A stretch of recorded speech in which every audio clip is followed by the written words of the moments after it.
Never, never, never die. Never die. Never die. Never die. Never die. Never die. Never die. Never die. Never die. Never die. Never die. Fuck you.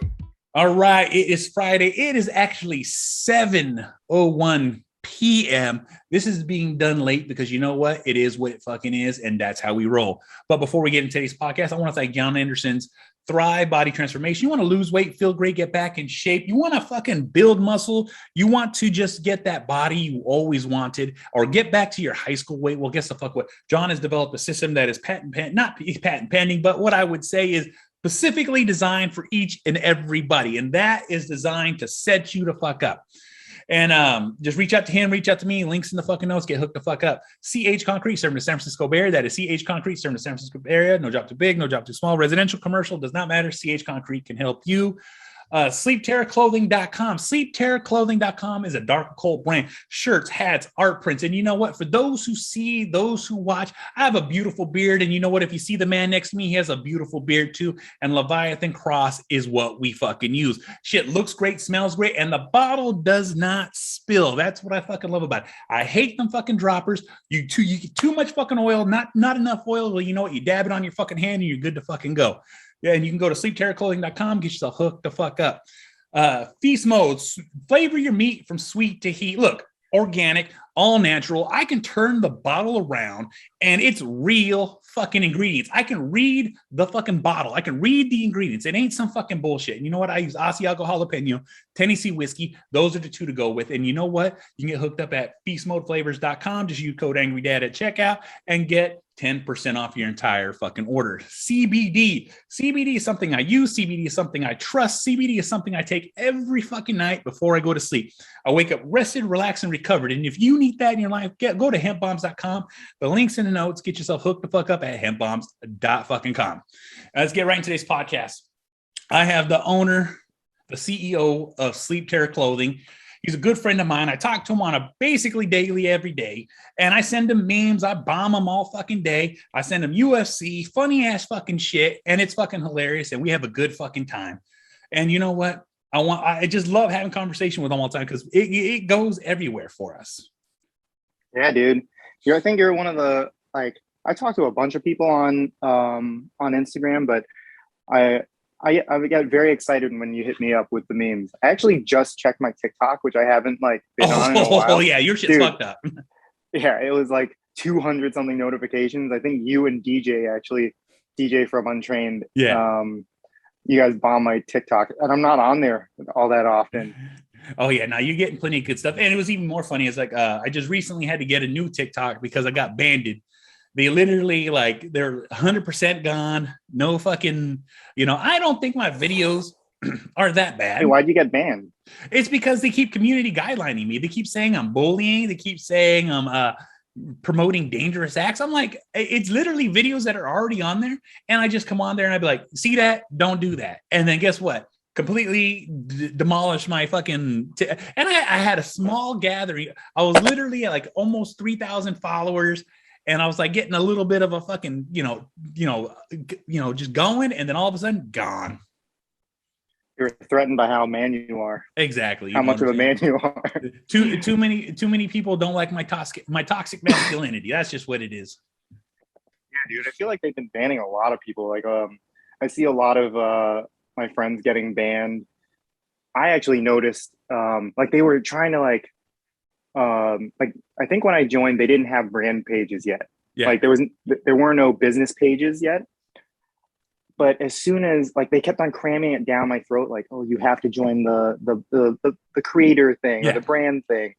And so I was like, oh, sure, why not? I mean, doesn't hurt. And then of course they started spamming me with oh, spend $20 in ads. We'll add $200 to the budget and all this crazy stuff. And my engagement went down. I think my first TikTok video got somewhere between 200 to 300 likes, and the view was in the thousands. I was like, oh wow, maybe there's something to this platform. It didn't translate into sales or anything like that, but it was eyes on my brand that didn't have eyes on me you know, already. Yeah. So, but as soon as that brand page thing hit, I posted a funny video, like just a regular video. I wasn't selling anything, just, you know, Yeah. just some fun content with my dog, Nana. And it got 18 likes. That was it. 18 likes and like 30 something views. Yeah. No, and that's the thing too, is like with a lot of at least with social media that I notice is like with TikTok, you know, I could have did a creator one too.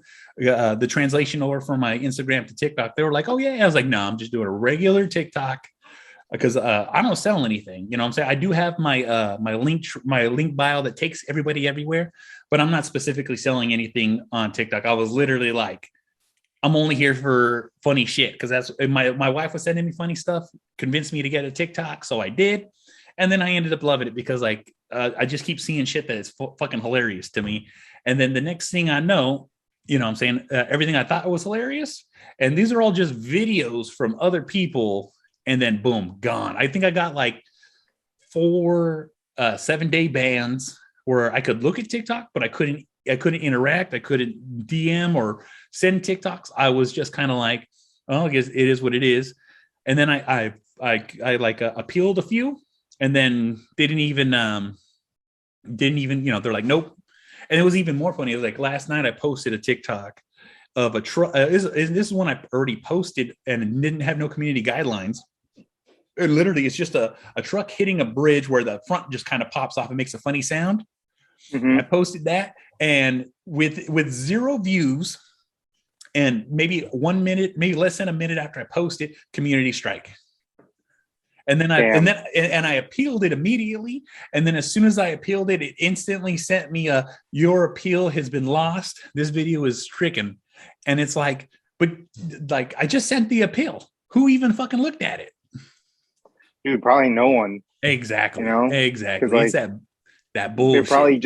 They're probably just growing too big, and you know, they probably don't have like, you know, that I'm sure a chunk of it gets looked at by people, but I'm sure they can't get through all of it all at once. It's easier to just be like, nope, done. And oh yeah. Now there's so many people on TikTok is like, it's phenomenal because like people have like 3 to 4 or 5 million, you know, the subscribers or followers. And it's like, so I gotta say, it's gotta be at least in the 2-digit numbers of people using TikTok. At least I would think. Yeah.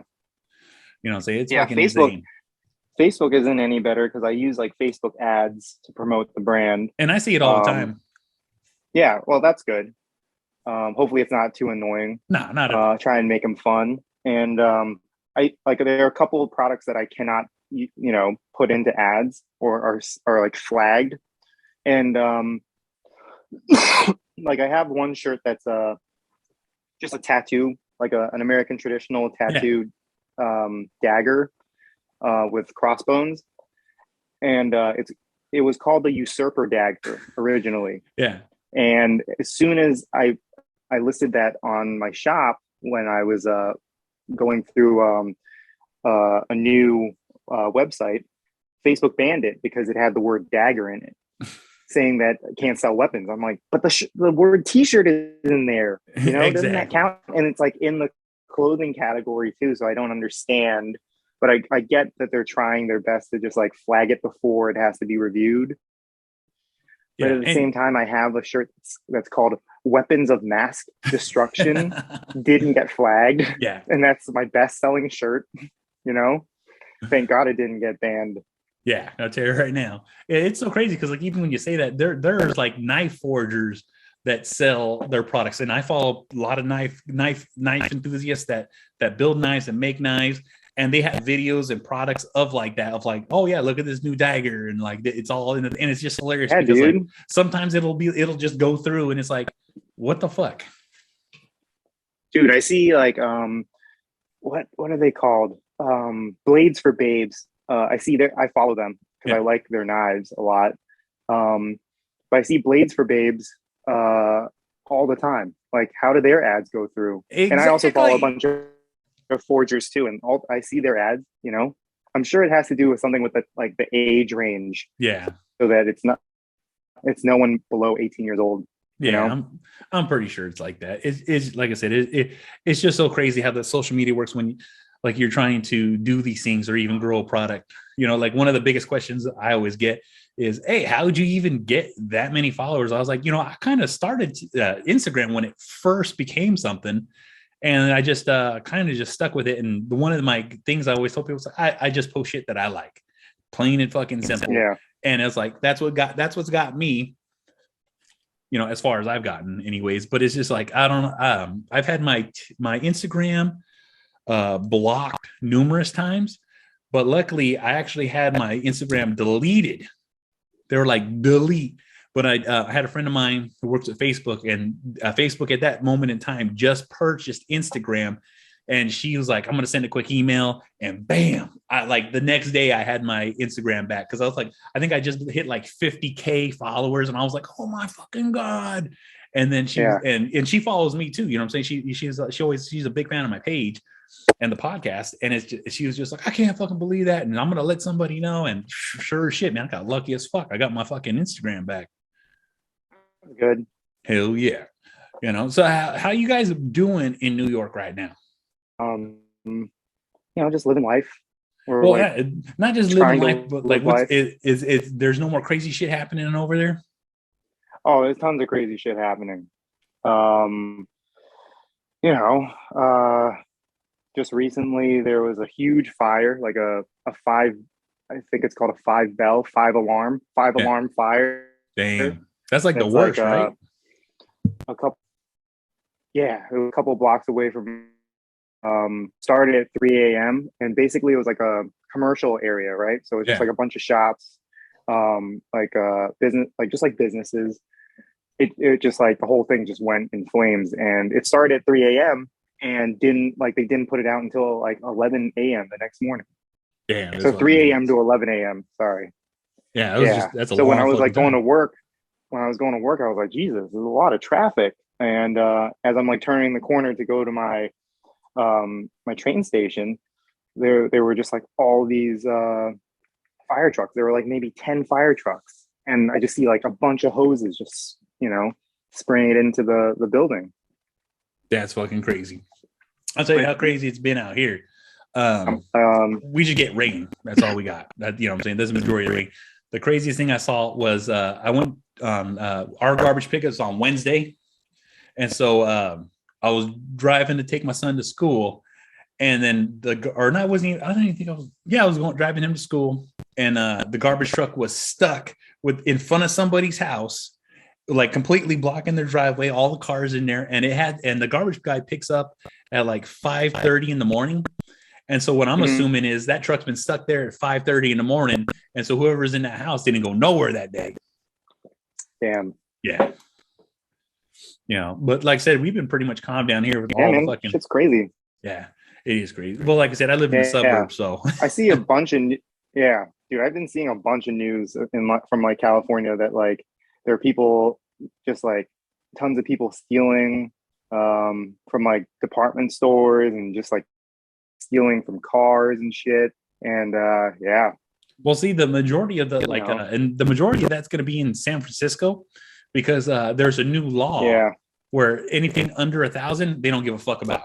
You know what I'm saying? They're not going to even bother with it. They're just like whatever. And so what ends up happening is like department store people aren't allowed to chase them. They're not allowed to touch them, and they all know it. So they just run in there, grab their shit, and I see all the videos too where they're just like, get the fuck out of my way, and then they leave. You know what I'm saying? Like during Halloween, people were just stealing giant boxes of candy and walking straight out the store. It's crazy. I don't understand. But I guess like here in I know that like Macy's in New York, like Macy's or Saks Fifth Avenue. It's not Macy's. Saks Fifth Avenue. Like they have a policy that like if you steal something, they'll let you go. Yeah. But like if you come back, like I guess their like surveillance is pretty high tech. Yeah. But like if they see you again, like they will know that it's you, kind of thing. Yeah. Like it's very strange. I'm pretty sure they got facial recognition, because especially when you got high-end stores like that and you have a repeat offenders, I'm pretty sure they, it pays to fucking, have that kind of security beefed up a little bit. Yeah, I mean, there's insurance and stuff like that, but like stealing from regular people, like stealing from cars, like that's just not cool. Yeah, at all. You know what You I'm know? saying? It's like, and a lot of times too, people forget their backpack, and it's like just gym shit, and then all of a sudden, someone smashes a window for a fucking old shaker bottle and a towel. Yeah, like we had recently we had a thing happen in New York. It was like somewhere in, I think it was in Midtown. Some guy got on the train and like asked some old guy for his phone, and the old guy like panicked and couldn't get the phone out of his pocket in time. So the fucking guy who was trying to rob him shot him in the leg. Like it just doesn't make sense, you know? Like it's a fucking phone. Yeah, And they eventually got the guy. Oh no, they I don't know if they got the guy, but they caught him an old guy of his phone after robbing a bank. yeah. It's fucking insane. You know what I'm saying? It's like with this crazy shit that just goes on, you're just like, what the fuck? You know what I'm saying? Like what people's thinking and the process. Like, you know, like I said, I always see all these crazy things that are happening in New York, but you know, it's always funny how like whatever state you're in, you see everyone else's bullshit, but you know your guys' state's bullshit. And I'm like, I'm used to that. But what's happening everywhere else? And then you think it's crazier everywhere else, but then you're like, it's just as crazy here too. Dude, no joke. Like I definitely get panicky walking on the street. Like I don't know what to expect kind of thing. So I've like definitely stepped up the kickboxing training. I've stepped up like um like I carry my knife everywhere, Yeah. but I don't want to rely on the knife, Yeah. you know? So um just like I have like game plans, like if like something were to go down. Yeah. You know, a Because lot there of have been times. times where like coming home with a long day at work. You Oh hear me? yeah. Oh yeah. No. When you All get right, some crazy, that's it. When you get some crazy dude. stuff like that. I almost took some dude down and was about to like put him in a choke because this guy was like talking all kinds of shit in my face, and I was just telling him I tried my best to like not escalate the situation, or like I try and diffuse the Yeah. situation, but there's no reasoning with like crazy people, Oh yeah. you know? 100%. 100%. And so like when you have a guy who's like walking next to you for an entire block saying that they're going to slice you. Oh yeah. Well, hey, let's get into your training. So, you know what I'm saying? I know you just got back into you said had a kickboxing class a couple of days ago and you're getting back into it. How often are you doing kickboxing? Well, my kickboxing right now is like excuse me. All right. My kickboxing is typically just like so when I work out or I do my kettlebell strength training, which is like every other day. Yeah. I incorporate shadow boxing like in between sets. Yeah. So do you know American Top Team, the gym? So like Dustin Poirier trains there. I forgot the other there's so many there. people that trained at Top Team. So many people. Yeah. So like I was reading about like Dustin Poirier's like training and like why his like conditioning has gotten so much better. And they broke it down into like this kettlebell warm up where you do a swing, like a two-handed kettlebell swing, then you do a side-to-side pivot. Yeah. I think it's a kettlebell row, and the fourth one I don't remember because I just do my own thing for it. But in between those 4 sets, you do a minute of shadow boxing. Okay. So it's like great because like it helps with preventing lactic acid buildup. Yeah. And it's just like good in between cardio, and you know, there's no breaks. You know, you do one set, get right into the shadow boxing or a minute. That's what I'm talking about. Get into the next set, and so I do like 4 of those, and I get into my actual kettlebell routine for like you know, one day I do just like extreme, like really intense strength training for arms and legs. So that's one day, and then the other day is just all core. Yeah, that's how. Like I said, you know, because I just had a heart attack. I literally just been getting my cardio back up just so I'm not winded and stuff like that.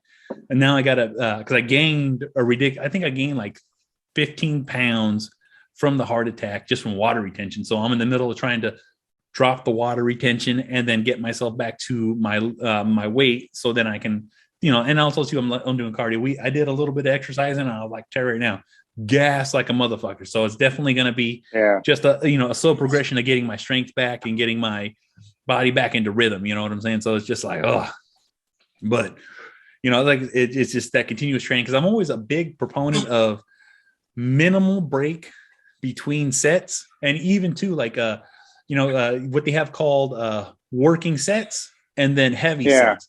I'm always a big fan of that, where I'll do sets where I'm doing all these reps and then I don't count them, because that's just putting the preload on the muscle, so then I can actually put the muscle through the pace and actually build. You know what I'm saying?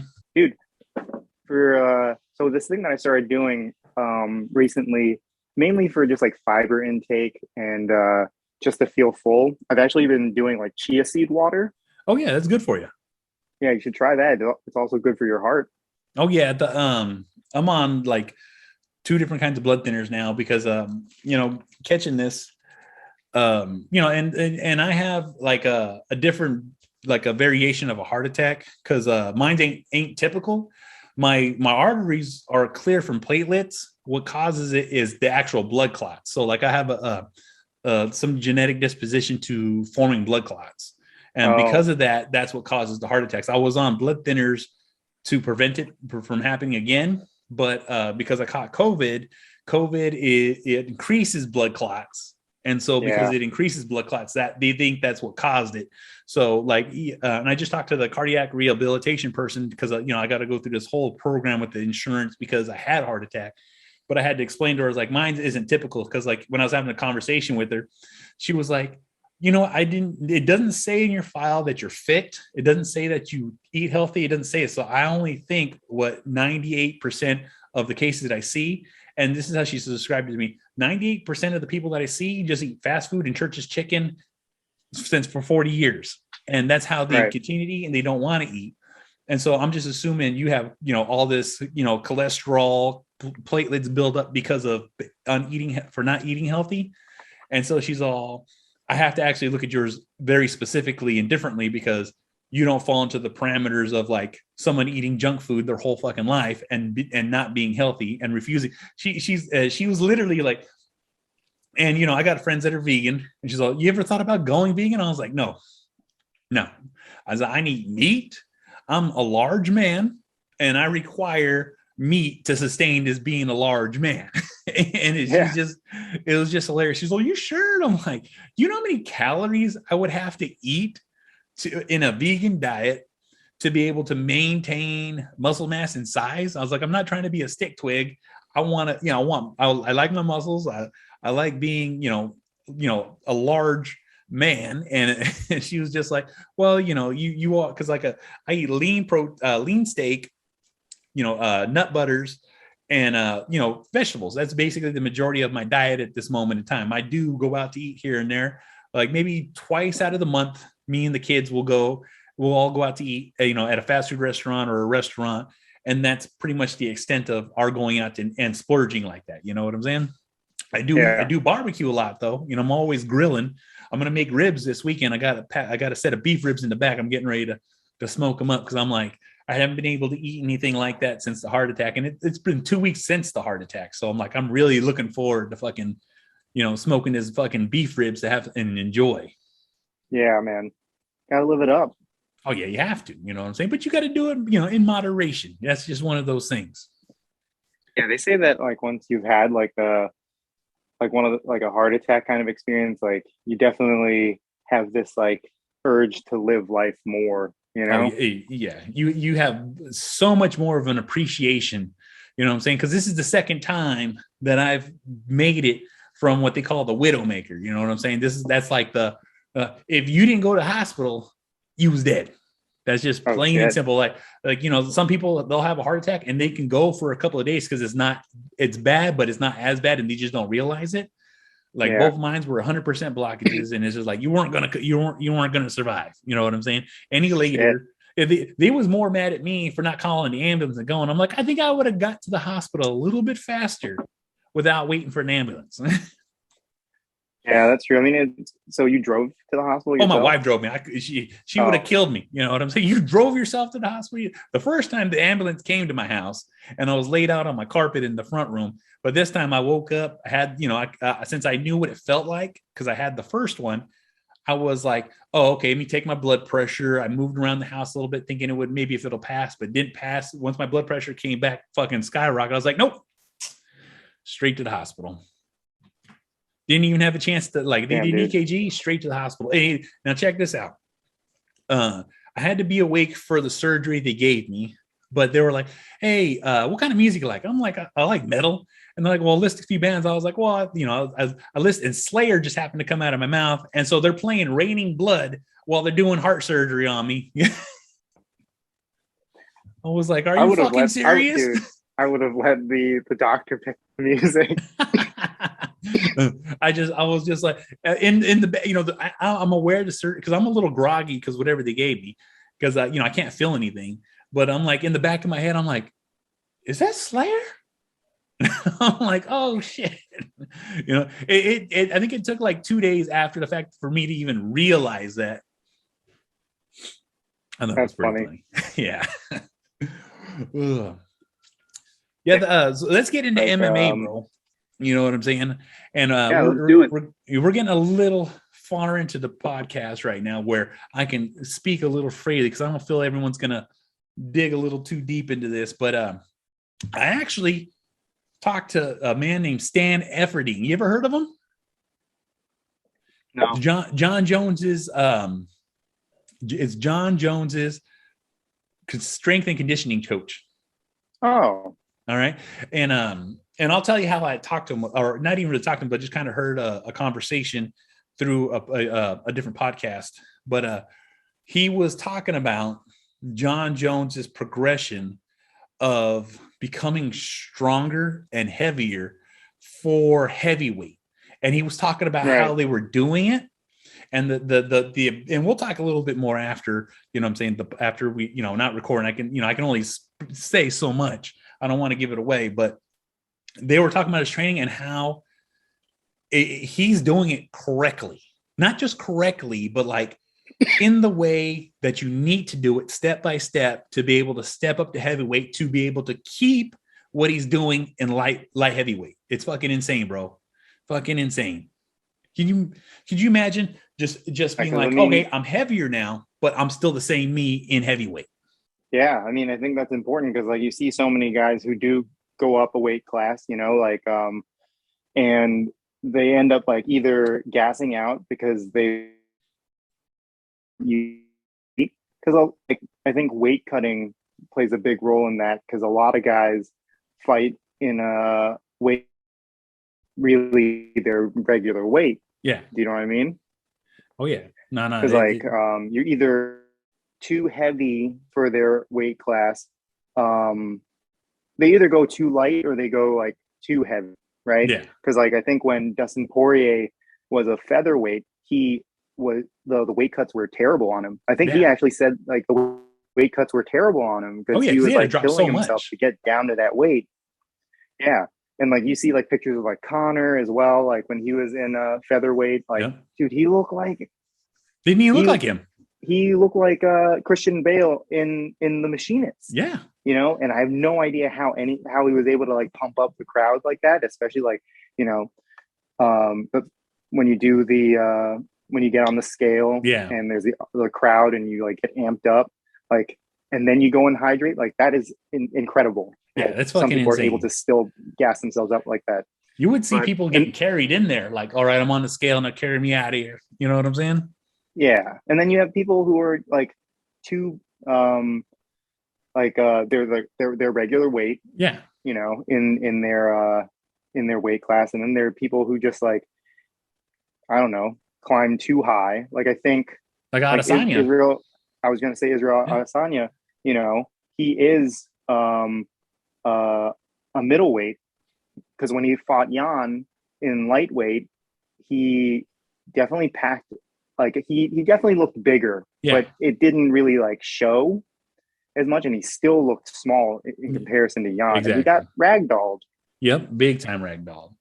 It's just so insane that like, like the weight cuts are ridiculous. There definitely needs to be a rule of like, you can only drop so much poundage to hit a weight class, but no, there's never anyone discussing that. I'm saying? They don't give a fuck about the health issues. They're going to say they do, but they really don't. Those weight cuts need to be mediated, be like, all right, this is your walking around weight. You can either go this much up or this much down and leave it at that. Otherwise it's too unhealthy. You know what I'm saying? Because they're not doing blood tests. They're not checking these fucking people to see how their blood levels are. Dropping that much weight, like you said, get sucked down just to pass a scale and then go right back to your room, rehydrate, and then be back to your fucking weight.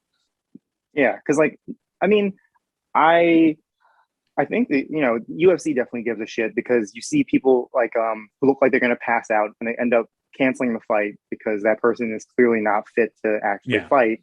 Because then, that's dangerous. And UFC, I think out of all of the promotions, does not want that kind of liability. Because there are fights that I think it was Max Holloway versus Calvin Kattar.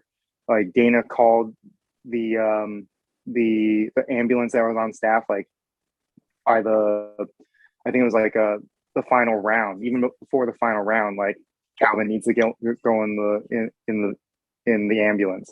It happened with the most recent one, the most recent pay-per-view with Chandler and Gagey. Yep. Like EMT was already there because both those guys took some crazy bombs. Oh yeah. Did you see the video I sent you today on Instagram? Dude, I actually became which one? Oh, the one where he had the ice mask face. Oh yeah. Dude, I was watching. Someone showed me Michael Chandler at the hospital, and they're like stitching up his face. They're stitching up his inner lip, and I'm just like, damn, like that just sucks. But at the same time, like after that fight, after the Chandler versus Gagey fight, I became a bigger Chandler fan. It's really hard not to like that guy. Oh man, hey, especially like, and maybe it's because I'm getting mushy and I'm getting older, but like, I if they were to give him a reality TV show with him and his kid, I'd watch that. No, I'd watch that. That would be fucking gold right there. You know what I'm saying? Because like I said, him and his wife, they did an awesome thing. And right off top, some people aren't ready to have their own kids, but guess what? They want to adopt. They adopted. They got the child that they wanted, and they fucking take good care of that fucking kid. I've seen so many different things on that, and even when I watched, and I became a Chandler fan after, because I do follow, but I don't get too far into people's backstories. I just kind of see what's on the mat, and that's what I gauge myself on. But I've seen Brendan Schaub does Below the Belt. And he also does the Food Truck Diary. The food truck thing. He did the Food Truck Diary with Michael Chandler. I was like, this is a solid motherfucker. You know what I'm saying? Yeah. I'm like, all right, I respect that. You know what I'm saying? From that day, I was all in. And then after seeing this fight, I was like, he literally gets that feather in the cap, because who in the fuck is going to go to just literally toe to toe? And not just with anybody, but with Gagey. Gagey is going to be one of those people that are going to be in the top fives one of the days. You know what I'm saying? He's going to be in that level to where he's he is, dude. Well, no, he is now. But once he gets that championship and he can solidify it, guess what? You're exactly. And that's just what it is. Technically, he is a champ because he did have. I was talking with someone about this today because, what's next kind of thing. Because don't forget, like prior to this fight, he fought Khabib for the belt, and he was Gagey was the interim champ because he beat Ferguson. Well, due to USC, I'm saying UFC fuckery, they didn't. It's never indicated truly, which he should have been. Period. Point blank. But it's just, and that's one thing that I hate about the UFC, because sometimes it gets a little squirrely. And I'm gonna just jump straight ship into the fucking Ngannou Gain fight, and I'm just like, how in the fuck are you going to give a somebody who's already the champ and they give an interim fucking championship belt? Yeah, I hate that. How are you going to do that? Yeah, it's like right off top, I can understand it if he wasn't fucking fighting or he was injured and like he's not competing. Guess what? Do an interim belt. That's what it's there for. But he just won a fight, and then 3 months later, you're going to give someone an interim fight. And there hasn't even been any fight lineups to fight Ngannou. You know what I'm saying? There's no Yeah. talks of like who he's facing. You know what I'm saying? There's all the, the John Jones talk, but that's not what's happening. You know what I'm saying? Yeah. Stipe took a beating, and Stipe's he's in my top 5. And they need to get somebody in there. You know what I'm saying? Oh, for sure.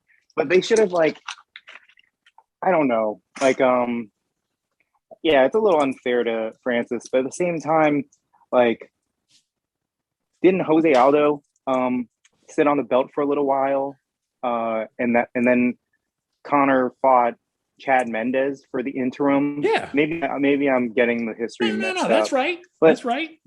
They should really just like reframe it as like number 1 contender. Yeah, that is a statement I can agree with, because that would be the truth. That would be the truth. But I guess like it doesn't really. It's not like a. I don't think it is number 1 contender though, because in the rankings, because then you'd have to deal with the ranking system. Yeah. Because in the Francis Ngannou situation, technically Stipe gets moved down, 1 spot, so he becomes the number 1 contender. Yeah, dude, I don't know. Yeah, I've only recently started understanding the UFC ranking system.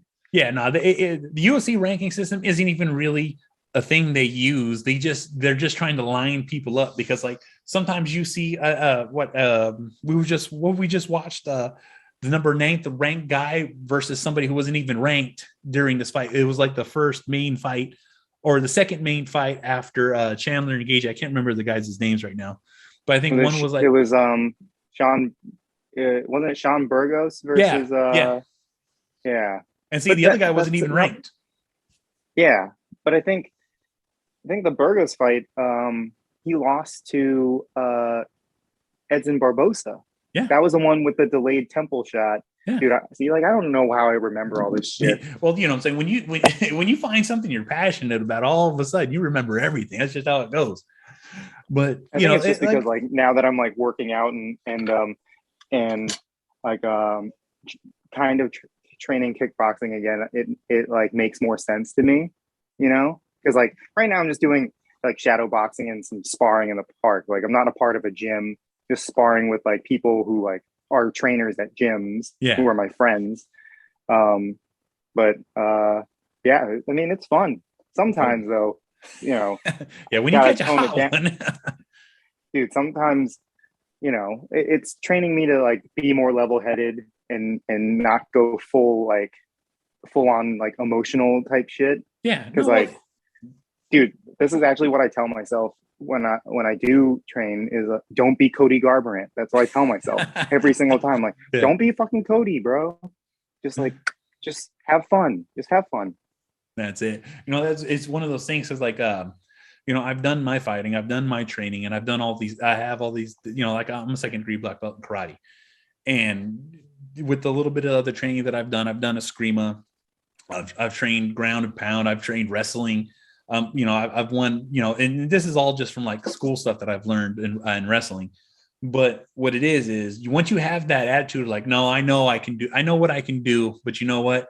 It's cool because I don't need to do that. You know what I'm saying? I was like, I got enough discipline now where I'm like, nah, I'm too old for that shit. Yeah. But I'm like, besides like judo when I was a kid, I've never fully like done competition besides like just training. Yeah. Like, so I don't know if I could do this stuff, for real. I guess we'll have to find out. Someone's gonna have to fuck around and find out. That's the thing too. As I was growing up, everyone fucked around and found out. You know what I'm saying? When I went to school, when I was in high school, I learned I had hands, and then as I got older as an adult, I learned I had center blocks for fist. And so so it was just always one of those things for me. But what do you think about this December card? Who's on the card for that one? That's the Poirier Oliveira fight, right? Yeah, the Poirier Oliveira fight. I want to pull it up right now just to double check. I honestly don't know, because like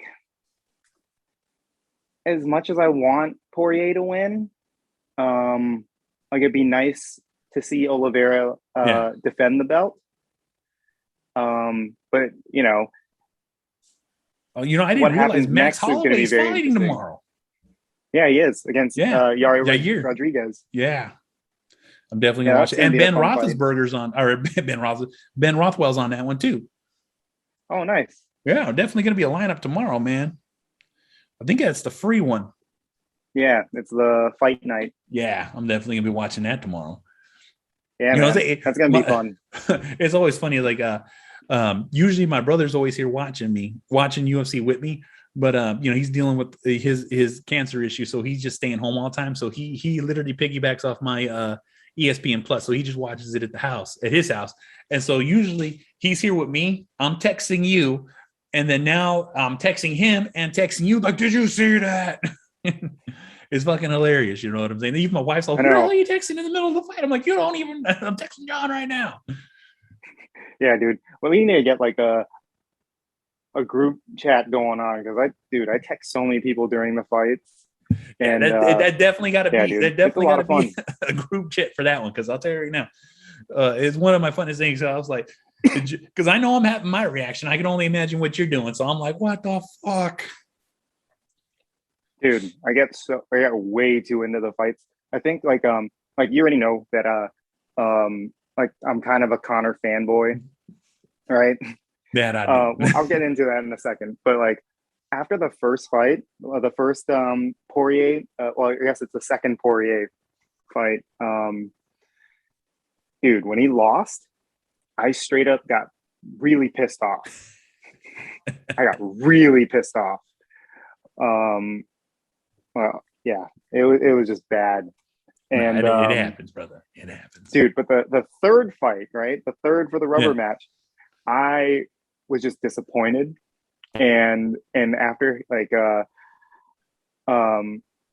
I think that was the first time me and like my friends who were also Conor fans, we were just texting back and forth like, dude, I don't think we can be Conor fans anymore because of all the stupid shit that he's doing. Yep. Like, it's so hard to be a Conor fan these days. Like back then when he was like, you know, the champ, like shit was great. Dude was like very motivational. Oh yeah. And then the slowly like this huge like decline started happening. Well, and it's like, dude, it's tough.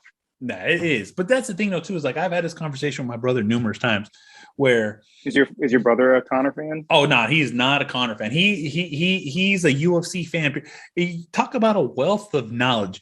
You know, to compare to what I know, he's a dictionary. I could just mention something and he'll tell me the UFC number card was. You know what I'm saying? That's how good he is. He's fucking ridiculous on like, I know exactly who fought what round, what he's almost like I want to say Rain Man status when it comes to UFC fucking, you know, like trivia. It's fucking nuts. But he's just a UFC fan, but he's never been a Conor fan. He liked his attitude in the beginning, but then he's like, I don't like this. And then when he did the Mayweather fight, one thing that my brother had said then, and he still says now, is as soon as you turn your back on UFC, it's already past you. Because what it is UFC moves in leaps and bounds in training and techniques. And as soon as you take any bit of a break, and if you're not consistently fighting and consistently training, it's already passed you by. You are no longer viable to the UFC. I disagree with your brother. Ken Shamrock went to wrestling, like professional wrestling, and he came back to MMA and he still kicked ass. Yeah, but that was still the ground and pound banging area. Now it's the day of the leg kicks, the hyperextensions, you know, being a technician in every aspect. Because before, like I said, his style of fighting was wrestling and fists and just straight knocking people out. That was that day and time. But now it's so evolved that if you don't know how to check a fucking calf kick, and you refuse to check that calf kick, guess what happens? You get 8 up. And like one of the things that Conor never did is he wouldn't check that calf kick. He wouldn't protect that front leg. And most fights now, like if you're not kicking towards the knee to hyperextend it, if you're not kicking that calf, because that right now is the trend. That's the gimmick. If I can chop that leg off, then you can't run from me, you can't defend from me, and you can't lift your leg, and you can't even technically check the knee or check that kick anymore. And so, you know, and that's just one of the things that was the downfall of Conor, is like he really wouldn't check it, and that's how he ended up breaking his leg. You know what I'm saying? He just is like, no, I'm a fucking man. I can Yeah. fucking take it. But, like I said, there are, I haven't seen anybody, but Conor's the main person that, at least in my eyes, from what my brother said, is once you stop training UFC and you kind of just trying to like movies and like doing all these other things without consistently training, if you don't keep up with the techniques beat you. And that's just one of those things. Yeah. Yeah, I mean, it's true. It's just math, like if you're not improving, the other person, on the other side is definitely improving. That's it. But I think I've like internalized that it may be time to move on to a new favorite. Like, even though like Conor fights are still really entertaining. Yeah. Oh yeah, like, it'll always be like, entertaining. No one's the king of the shit talking right now. No, because no Max one does Holloway. it. Well, Max Holloway, yeah, and even like no, I'm just saying, like, even before the shit talking, I just like the way he fought. Because like him versus Max is a great fight because like it's all they pressure. go the full distance and they're throwing some craziness in that fight.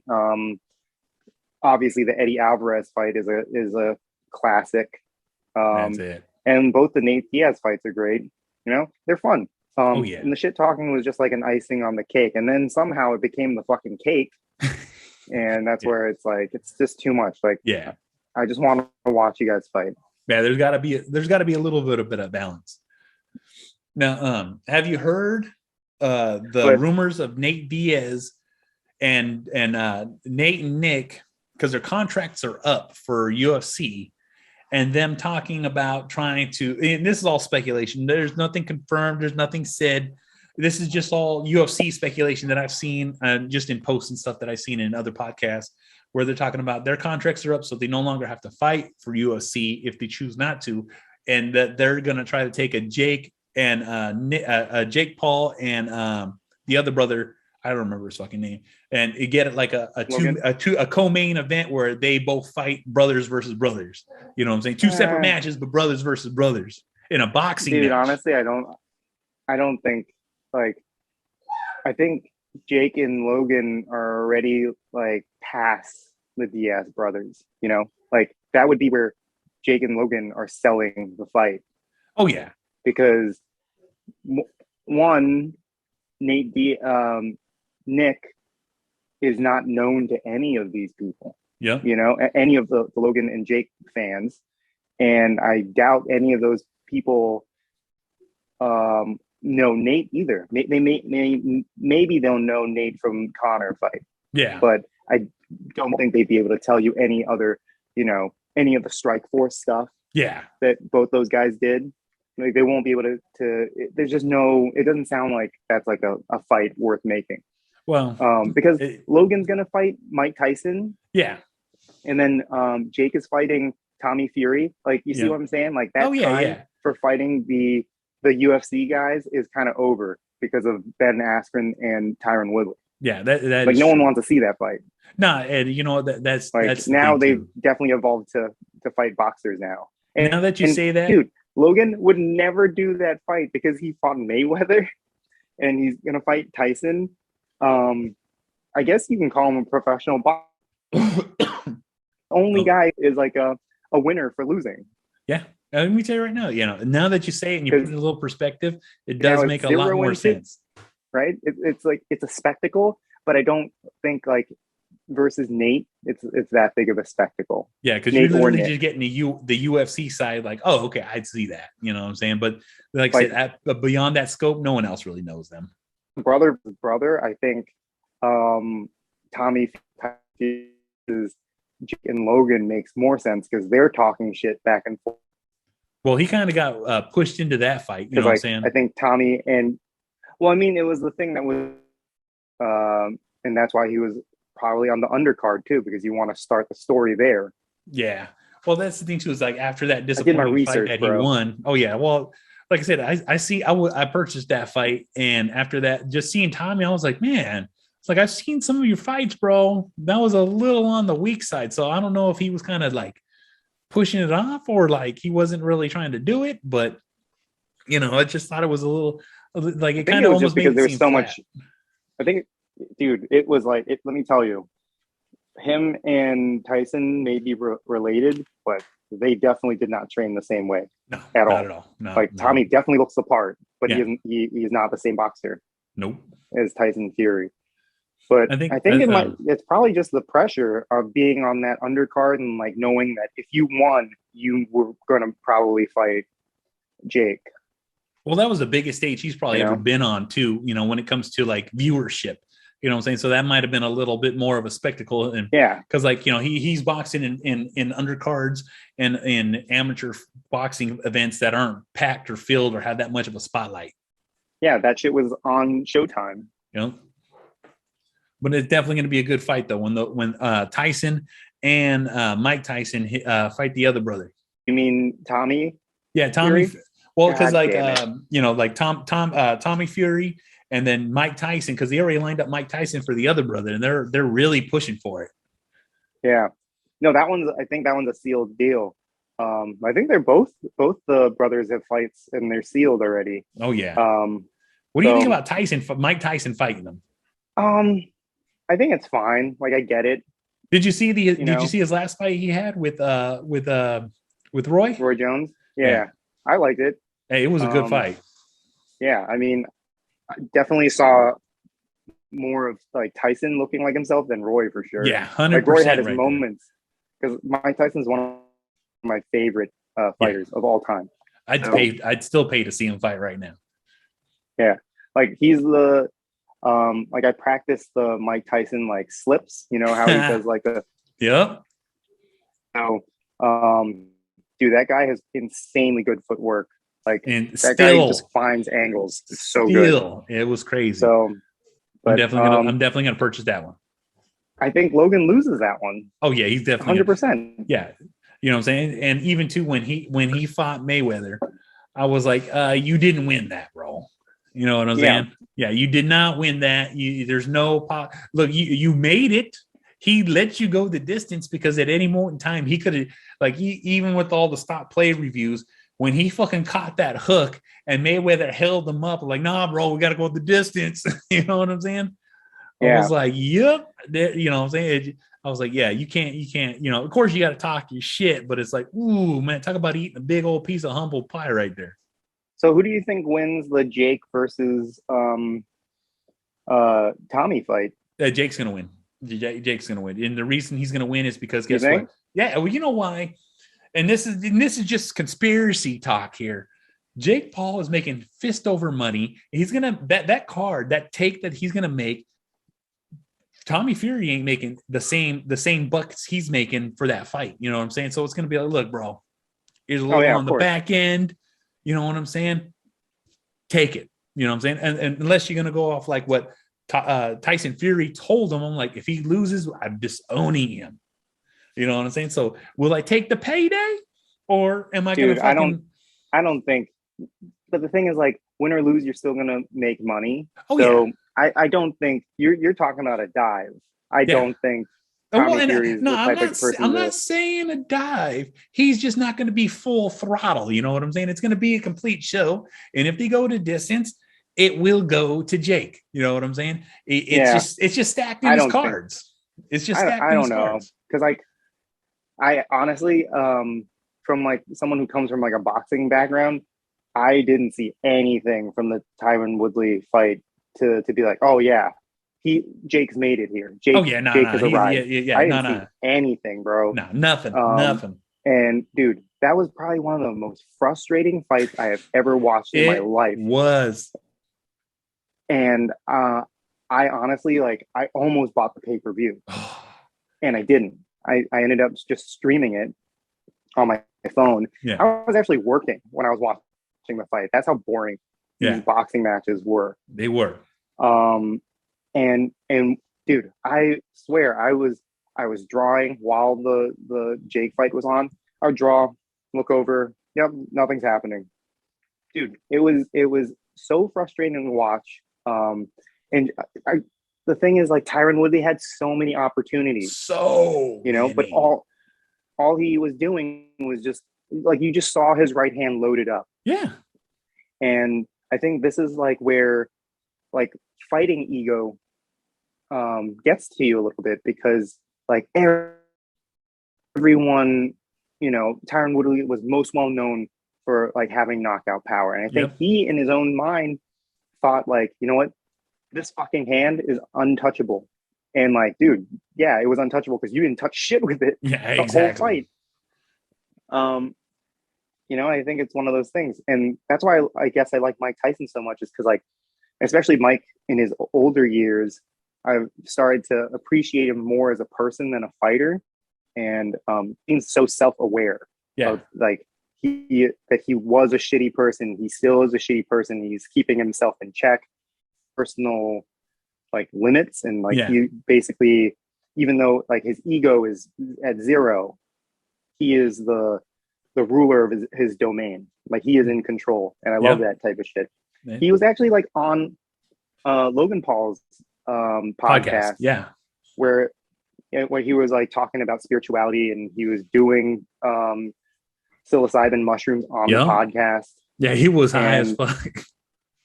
Dude, it was I love listening to him talk. He was actually talking to the Nelk Boys. Do you know those guys? No, I don't think I've heard them. It's like they're those guys who do the like send it full send. Oh yeah. I know exactly. Like Steve will do it. Those guys. So those guys, bro, those guys have no idea like who they are as people. And Mike Tyson was there talking about like his revelations of when he was doing DMT, about like he doesn't kill bugs. And dude, he got really deep for a second. He was like, yeah, I don't kill bugs anymore because, you know, we're all connected, you know, like, and what he was saying was that nature is trying to heal itself, and that people are not giving nature a chance. So that's why that was his rationale for not killing bugs. And the Nelk Boys were like, this dude is fucking crazy. But would you ever say that to Mike Tyson's face, though? Never. But like, it made sense to me because like I'm a big fan of psilocybin mushrooms, and I'm like trying to get to that Mike Tyson, Jim Carrey level of like self-awareness. But it's like fun to see, not fun. It's interesting to see a guy as like prolific as Mike Tyson, you know, find himself in his like late 50s.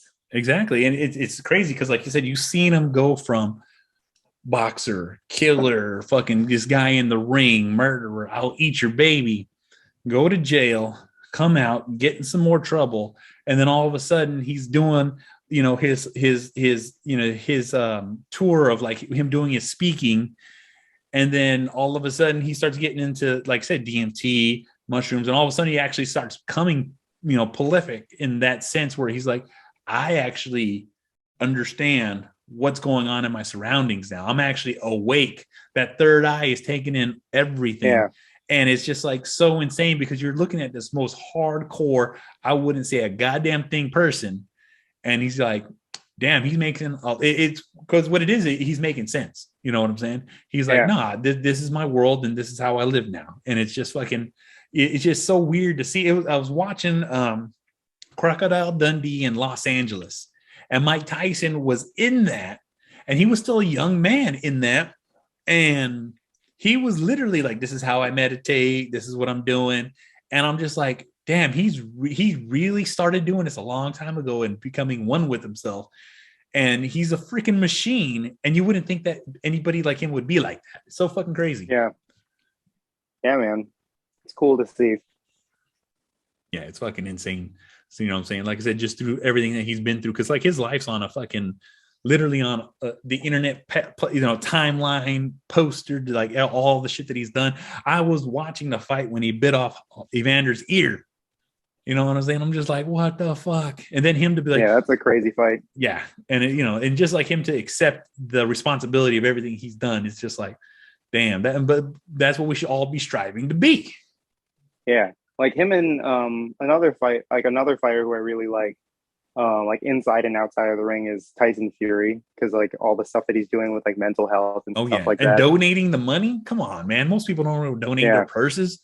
It's just fucking, it's great to see. Because like I said, he literally became the champ, got drugged out, and then decided to get his shit together and was like, no, I'm helping people out now. You know what I'm saying? Deontay Wilder, no, it's really fucking, good to see. Yeah. And Deontay Wilder, he need to fucking just retire. He needs to stop what he's doing. He's like, he I don't know what got knocked loose in him. Yeah, man. I mean, I'd watch him versus AJ. And we'll see if that's that like even the happens. final fight. Yeah. I think him and Ruiz are going to have to either run it back again or. Yeah, he's got a whole list of losers to fight. So yeah. Well, do you fight Ruiz, who lost to Joshua, or do you fight Joshua, who lost to Usyk? Exactly. It's like, what the fuck? Boxing's getting good again. Did you see the Canelo fight at all? I did, bro. Canelo is another like fighter that like I really, really like, just as a boxer, because I have no idea what he's like outside. And he's a very calm, super mellow dude from everything that I've seen. Bro. He wasn't calm for this fight. He wasn't what Plant did to him, bro? Hell yeah, man! At the fucking press conference, Plant tried to hit him. He was like, nope, dink, and then cut his eye. Like, fuck you. He talked about, and it literally became a meme. It's all over TikTok. He's like, well, he was talking shit about my mom, and so fuck him. You know what I'm saying? I see that thing blasted. I'm like, oh my god. And it's just so crazy. And have you seen the tweet / post he made about Mayweather? Who? Well, Canelo. What did he say? He literally was like, all right, Mayweather picks his opponents either before or after their prime to fight them. And then it says Canelo. Mm-hmm. You know what I'm saying? I'm like, well, technically he was up and coming and he was the next big thing. And Mayweather always fights on, he used to always love to fight on Cinco de Mayo. I need a Mexican. And guess what? Biggest pay-per-view every fucking time because everybody buys it. I buy it. You know what I'm saying? And now, Canelo's literally the unified, undisputed middleweight champ. He has all 5 belts. And he's like, now I'm going to call out Mayweather again. I don't know if I would want to watch that fight because, 7 years is a long time. Because it is a long time. Fighting 2013, and that was like when Floyd was like already on the way out. I don't want to say past his prime, but he was on his way out. Yeah, exactly. And he's retired. He's like, look, no, I retired the champ. I'm good. I'll do exhibition matches and make this money. But he's retired. And so, Canelo, I'm pretty sure that's like the one sour loss that he has. But the only loss he has. Yeah. But the thing is, that was a hell of a payday for him at that moment in time. You know what I'm saying? Because even after he beat Triple G, you literally knocked all the best out. You just happened to come up against somebody at the beginning part of your career, and it's like, you're gonna have to take it because how old's fucking Mayweather now? Like 53 or I don't know. Yeah, he's like in his 50s right now, and there ain't no coming back to fighting a full blown fucking unified champ. Like, nah, I'm undefeated, and then that's it. You know what I'm saying? It's just like, but Canelo got like so much better after his fight with Mayweather. Oh yeah. You know what I'm saying? You can imagine how much of an eye opener that was to see, because at that moment in time, he was kicking everybody's ass. And the thing is Mayweather is that one person that could literally find your flaw and show it to you during the fight. And so you got to imagine his coaches watched that tape and was like, this is where he caught you. This is what's going on. This is what's happening. And so this is what we work on. And then after that point, he's just been a machine. Yeah. It's I don't know who Canelo fights next because he has all the belts. Yeah, he has all the belts. He can literally retire now, but he's not going to. He's got plenty of paydays to come. But it's like, once you drain the well, who else do you fight? You know what I'm saying? Otherwise, you're just having rematches. Yeah.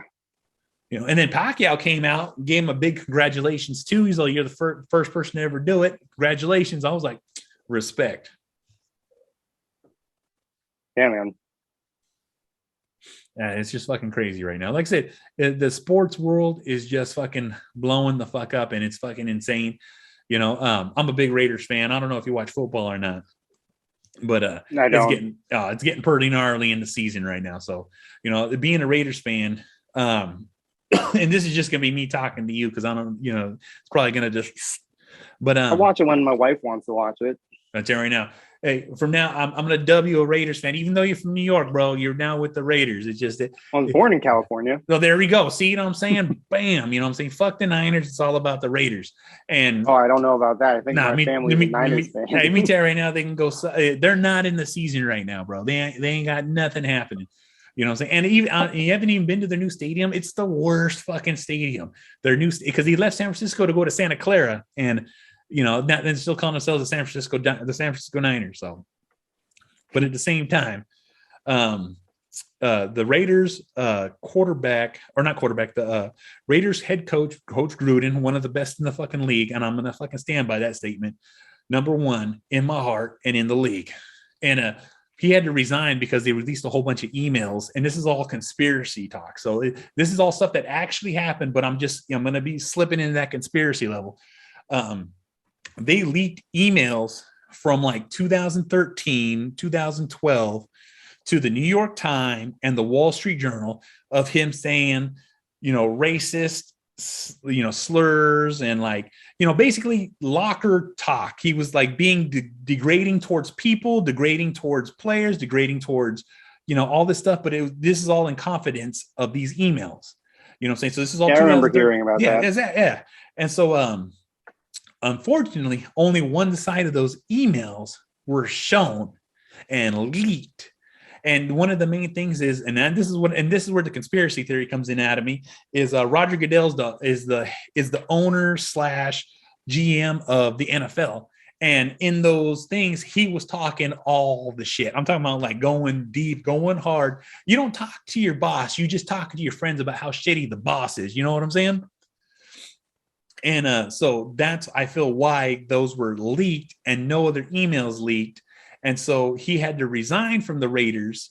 And since he resigned from the Raiders, it was just released today that he's now filing a lawsuit against Roger Goodell and the NFL to sue them over punitive damages, reputation, and also, all legal fees and stuff like that to be paid by the NFL. Because why was only mine's leaked? Where's the other half of these corresponding emails to other people and their sides of it? And so now that's all going down right now in the NFL as we just speak today. I'm just like, fuck them. And like I said, everybody's against the Raiders. I don't give a fuck. Al Davis made it so the NFL hates the Raiders. Everybody, the refs, the NFL, they all go against the Raiders because they just hate us, because we talk the most shit, we do the most shit, and we're out to fucking win. And because we have that stain of fucking cheating to win and winning to cheat. And we're not like Tom Brady cheating to win. No, we're busting people up and doing illegal moves in the fucking field. We're not sitting there recording them, deflating balls. And I have a very big disdain for Tom Brady. So Tom Brady can really, and I clearly state this is my opinion and only my opinion, not John, so he doesn't have to hear it. Fuck Tom Brady, fuck the Patriots, and fuck his coach, man. That's what I'm fucking saying.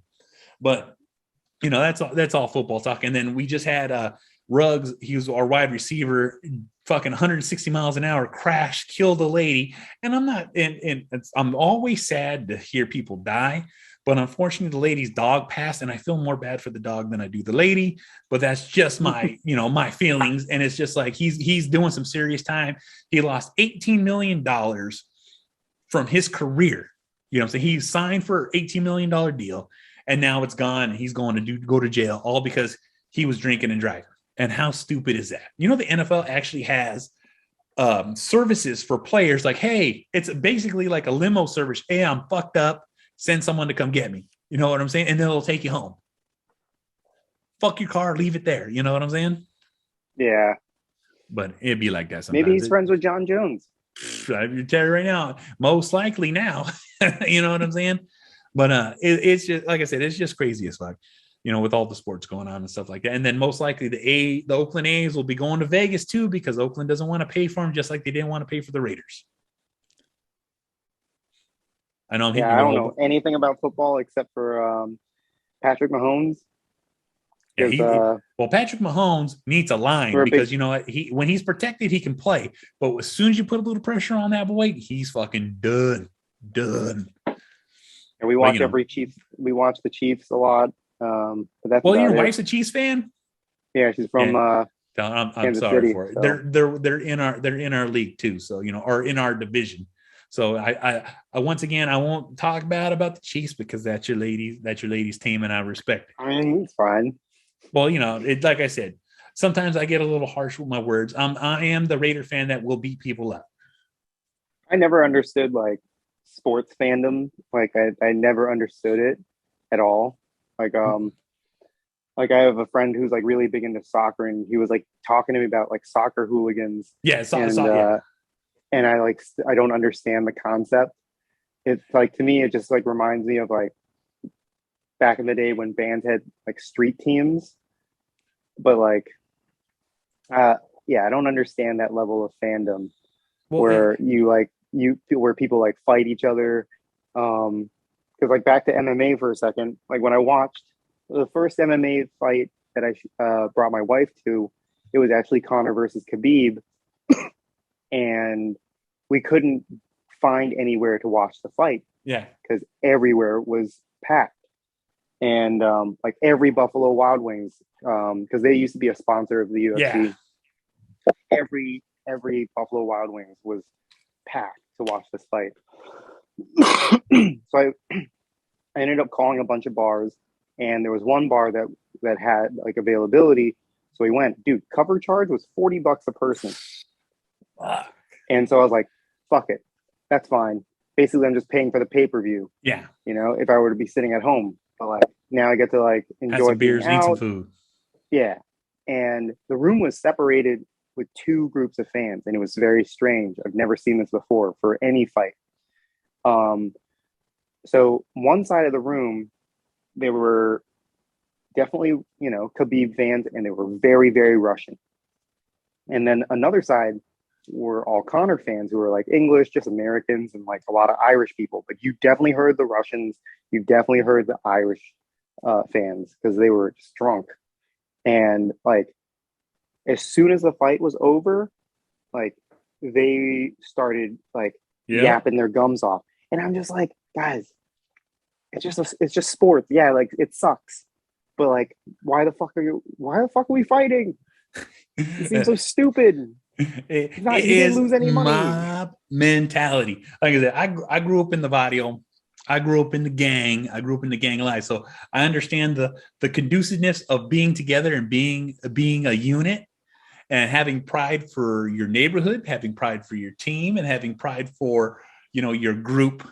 And so, what I'm saying, it's just that I want to say sheep mentality, but it's not, you can't say sheep because basically like a pack of wolves.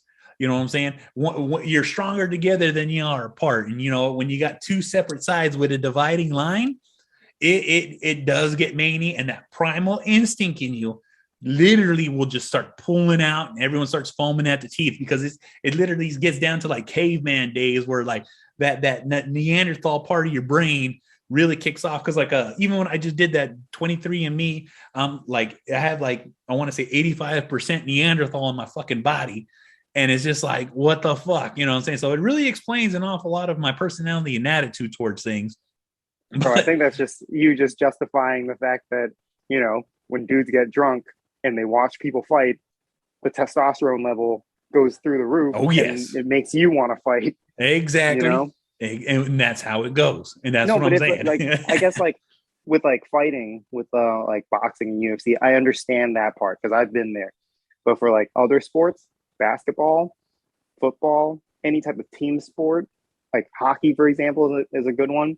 I don't understand like people breaking TVs because their team lost. Yeah, well, see that I don't condone because TVs are not cheap. But when people start having drunk words, it just doesn't like. You just took out your anger on like it just doesn't like. The math doesn't add up. Your team lost, so you break the TV.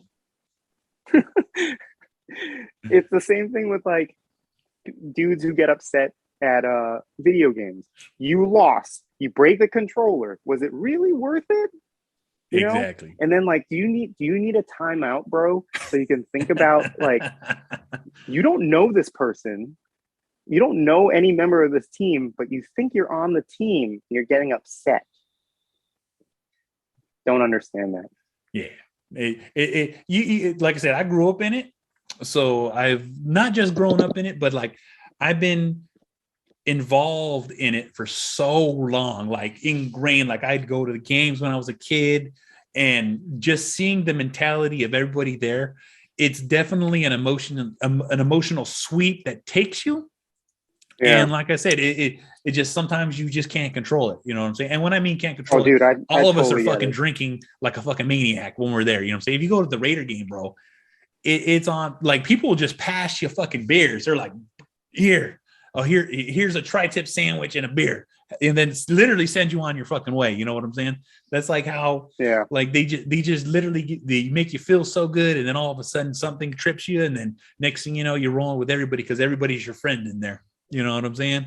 Oh, dude, I totally understand that, because like that happens. Like so now I've got, ever since the Khabib fight, I'm very selective of the places that I go to for fights now. Like I like watching them in the comfort of my own home, especially for Conor fights now.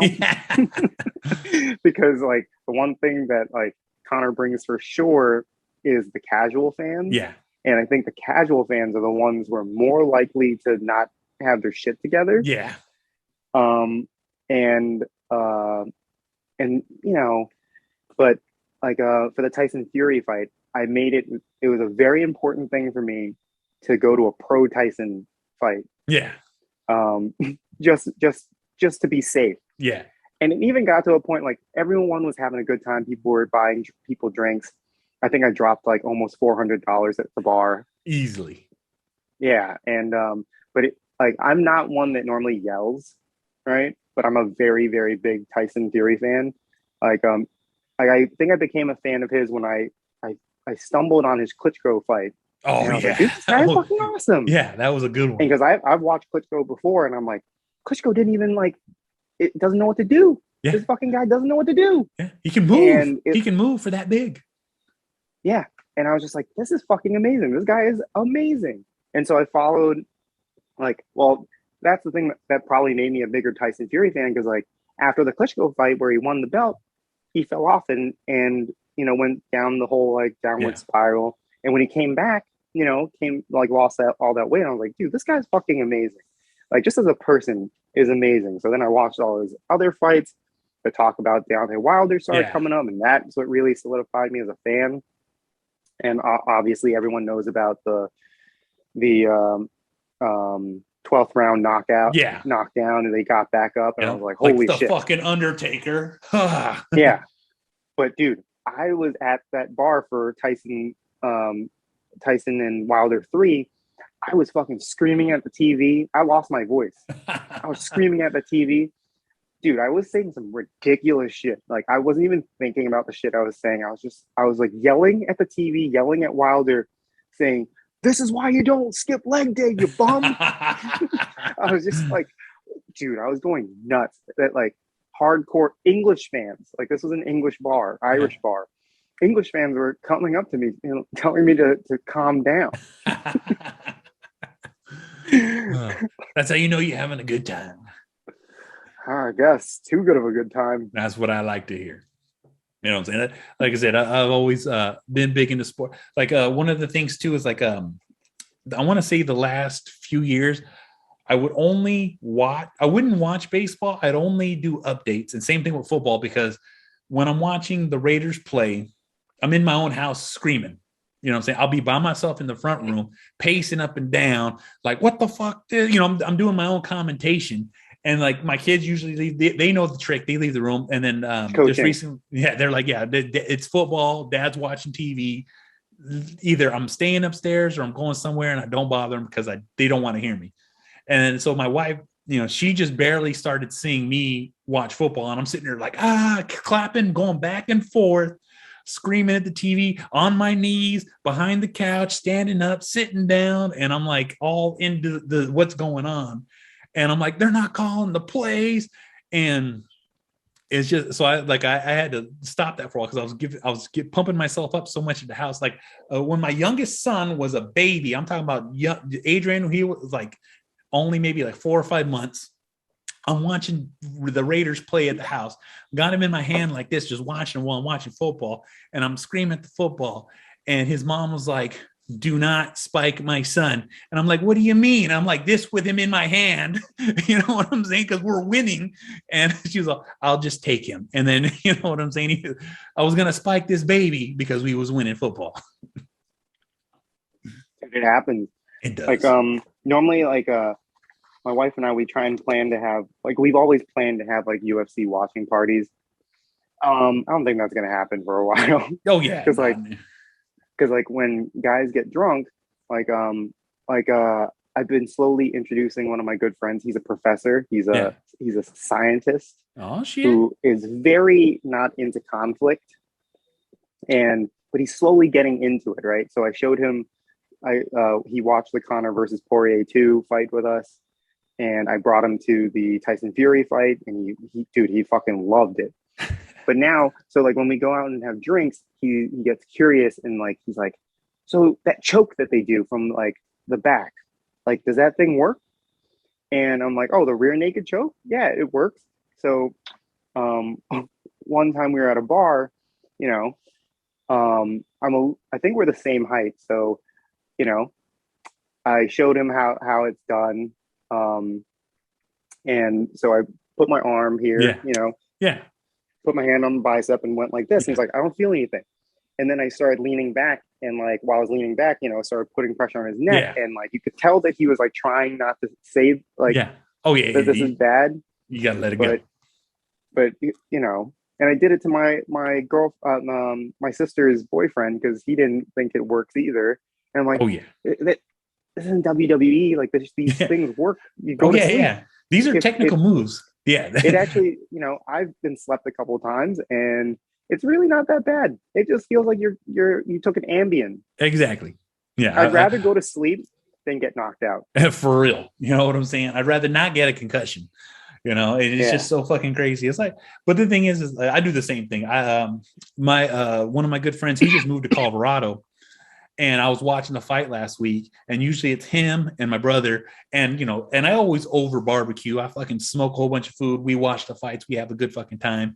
And it's not too often I drink, but my buddy Cody, he would be the only person I would drink with because my brother doesn't drink. He's sober. He's 100% nothing.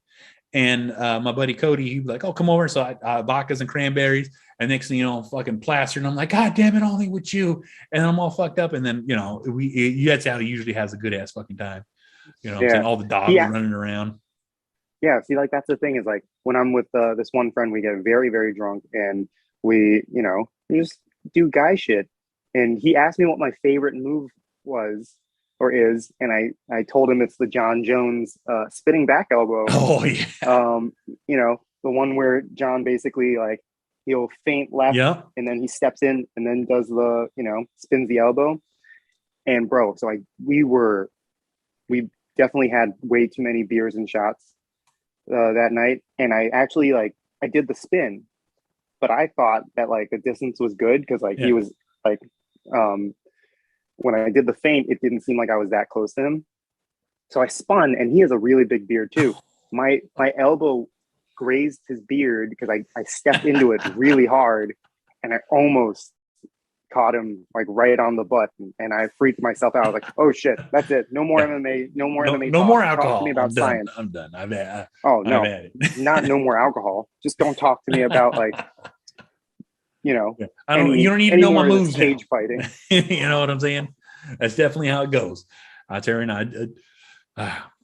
I love talking. Sometimes I'd be like, "Man, I wish you were here and we were just watching the fights and having a good fucking time," because like you're like that. You're the extra buddy. You know what I'm saying? I'm saying here at my house, and we're all sitting because I'm always texting you when it's going down. Next time there's a fight, just hit me up on Instagram video chat. Oh yeah, we can definitely do that then.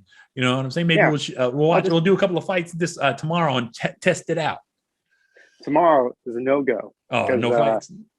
No fights. Okay, then no updates. Then I'll give you no updates because you can update me because okay. I got some buddies coming over tomorrow, but not watching the fight because I got one friend who is not into fighting at all. Nah, I respect it because I know plenty of people like that. They're like, not my thing. I don't want nothing to deal with it. You know what I'm saying? It is what it is. No, I mean, we'll be texting. Exactly. You know what I'm saying? Because I'm always like, even when I'm out, bro, like I'm on Twitter, like looking at updates. I do the same. Like if I can't watch the fight, I always look for people. And I'm gonna say this time it was a lot less because I think Instagram's getting better at stopping it. But people live it all the time. You know what I'm saying? And so they've been getting a lot better. I can't even remember. We went on a snow trip, and I don't even remember what fight it was.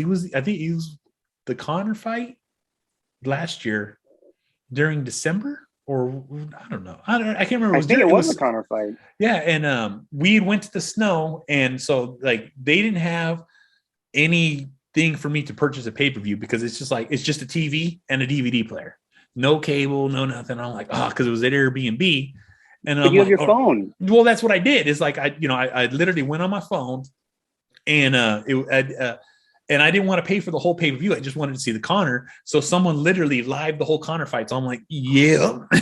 I'm like, didn't I send? Okay, you may have to edit this out so that I don't want people knowing about the link. So no. I know the link. Oh no, I know the link. But what it is my internet wasn't that good. So like the only thing coming through was Instagram at that moment in time. So sometimes certain apps work better with less internet. You know what I'm saying? Yeah, and so that's why I like Twitter because they sometimes you get people who stream it. Oh yeah, and we was up in the mountains, bro. We went up seriously into the mountain because we were a half hour out of Tahoe in I can't remember the name of it. I think it was like Glen Eagle, and we went up there for the snow. No snow the first day. The second day, fucking packed. I was like, that's exactly what we came up here for. Nice. Yeah, that's the one thing about living out here is like we can hit every aspect of whatever we want: desert, snow, beach. Even though the beaches aren't that fucking great out here, we can still hit the fucking beach. Yeah, I couldn't even tell you the last time I went to San Francisco, man. I hate that fucking place. Yeah, I was there a long time ago for, I think it was for my friend who was checking out Santa Barbara for college. Oh, okay. I think that was it. Did the usual stuff like went to Haight Street and like the wharf. But it's fine. Yeah, that's how it goes. Now, I always want to add, in just being in New York, you are in a food mecca. What is a specialty that you get out there that you can't get anywhere else that you really enjoy? Probably a bacon, egg, and cheese and a chopped cheese from a deli. I believe it, man. I believe because we don't get any. We have those, but it's not the same. You know what I'm saying? Yeah. It's just so crazy because, like I said, out here, there's like really no, like we're in a food mecca. Wherever we're at, I can literally go anywhere and get any bit of food that I want. It's just a little bit of a drive, but there's like no signature San Francisco Bay Area thing that I can call out right now.